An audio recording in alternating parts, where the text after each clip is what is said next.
Hello students, now I am going to discuss about the applications of TTL open collector NAND gate.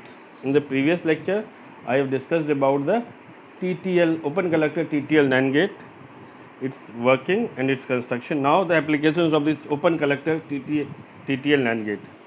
So we can say that open collector gates are used in three major applications. First one is driving a lamp or relay. Second one is performing a wired logic, and third is constructing a common bus system. So let us see one by one in detail. So first one is driving a lamp or relay. So an open collector output can drive a lamp placed in its output through a limiting resistor. When the output is low, the saturated transistor Q3 forms a path for the current that takes the lamp on. When the output transistor is off, the lamp turns off because there is no path for the current. Now see the second one, that is performing a wired logic. If the outputs of several open collector TTL gates are tied together with a single external resistor, a wired AND logic is performed. With the outputs of open collector gates connected together, as you will see in the next page, the common output is high only when all the output transistors are off or high. If an output transistor conducts, it forces the output into the low state. So, the wired logic performed with open collector TTL gate is shown in the figure above.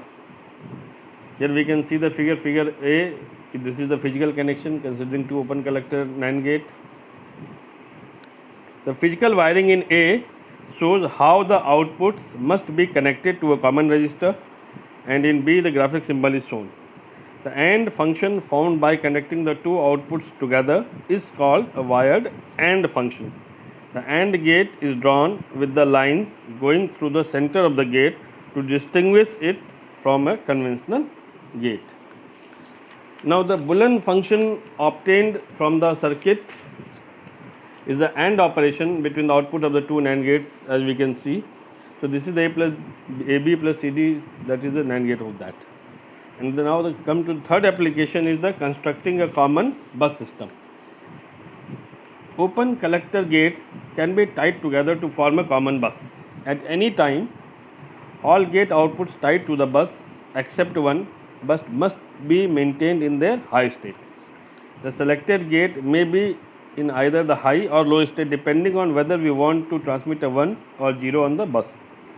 Control circuits must be used to select the particular gate that drives the bus at any given time. So we can see the figure. This figure shows the connection of 4 sources tied to a common bus line.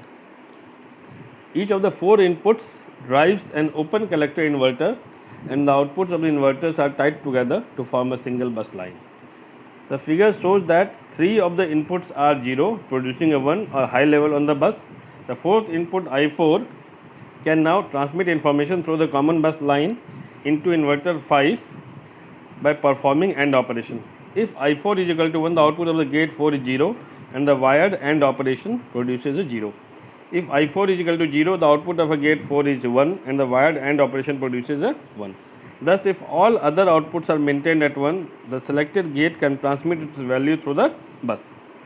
The value transmitted is the complement of I4, but inverter 5 at the receiving end easily invert this signal again to make Y is equal to I4, and this is the application we have discussed about the TTL open collector gate. Thank you.